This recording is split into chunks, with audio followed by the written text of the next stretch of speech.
này có cái này nhom đừng mà thưa sẽ có thêm một mục tiêu đấy để cái ơi chúng ta chiaประเภท passion មួយទៅហើយសម្រាប់ngàyមុនគ្នាយើងបាន request តទៅទៅនឹងបានសួរថាបងឲ្យជួយធ្វើជាประเภท passion មួយទៅឲ្យខ្ញុំមើលបន្តិចបានអីអញ្ចឹងថ្ងៃនេះខ្ញុំនឹងធ្វើជាประเภท passion មួយទៅសម្រាប់ passion មួយទៅ mango មួយទៅឬមួយក៏ flavor មួយទៅយើងធ្វើជាមីមួយទៅអីអញ្ចឹងឲ្យតែយើងស្គាល់ basic ពីមួយទៅអញ្ចឹងយើងអាចធ្វើបានអញ្ចឹងសម្រាប់ passion មួយទៅយើងយក white burgundy ជាមួយនឹងយើងមាន white burgundy យើងមាន soda brown sugar passion lem ជាមួយនឹងមីនជីងកាមសម្រាប់ជីងកាមដាក់នៅក្នុងនេះដោយសារវានេះខ្ញុំបេះដាក់ក្នុងកែវឲ្យអូខេអញ្ចឹងខ្ញុំនឹងចាប់ផ្ដើមធ្វើជួយអ្នកទាំងអស់គ្នាមើល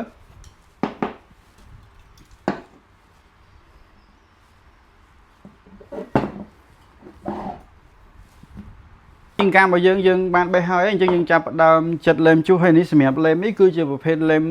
ស្រស់អញ្ចឹងសម្រាប់ lemដាក់តាមជាហៀងបានហើយដោយសារយើងប្រើ passion អញ្ចឹងបើសិនជាយើងដាក់ lem មួយវាអាចនឹងជូរពេកណាអញ្ចឹងយើងដាក់មកជាហៀងបានហើយអូខេអញ្ចឹងហាន់ពេលប៉ុណ្ណឹងមកពុះជា2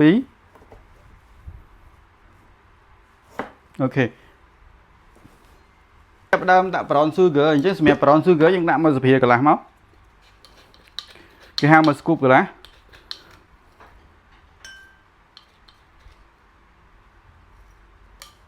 ចាប់ដើមម៉ាត់លើអូខេយើងចាប់ដើមម៉ាត់លើយើងតបវាធម្មតាយើងតបកុំឲ្យចំជីងកាមអញ្ចឹងមានន័យថាយើងរៀងជ្រុំឲ្យវាឈីជីងកាមដើម្បីកុំឲ្យជីងកាមវាម៉ត់ពេកណាអញ្ចឹងវាធ្វើឲ្យវាបែកទៅដាក់ passion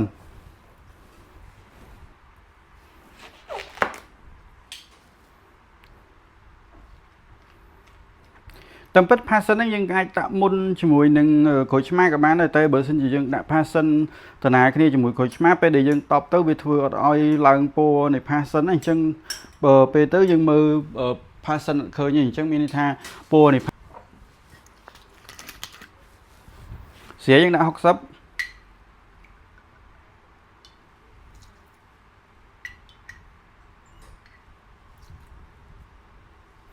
ជាទូទៅពេលដែលយើងកាន់ស្រាយើងកាន់បែបនេះដើម្បីមានន័យថាlogo របស់ស្រាគឺឃើញទៅមុខរហូតបើសិនជាភ្ញៀវនៅអង្គុយនៅមុខបារឬមួយក៏អង្គុយនៅចំតុពីមុខយើងគឺយើងបង្ហាញភ្ញៀវរហូតអញ្ចឹងមានន័យថា label របស់ស្រាគឺនៅខាងមុខយើងអញ្ចឹងរហូតណាអូខេតែពេលខ្លះខ្ញុំកាន់ខុសដែរហ្នឹងតែគ្រាន់ថាជាទូទៅគឺយើងកាន់ត្រូវកាន់ label ស្រានៅអញ្ចឹងរហូតក៏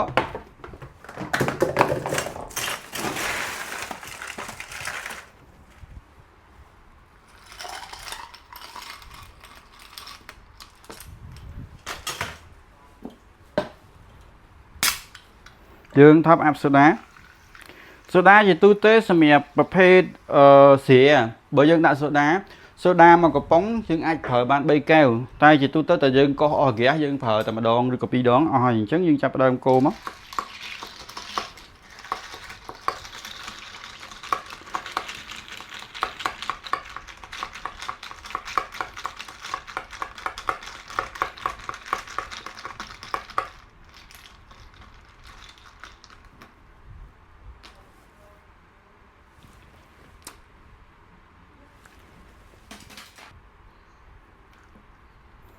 សម្រាប់ decoration យើងអាច decoration ជា passion ក៏បានជាប្រភេទមាន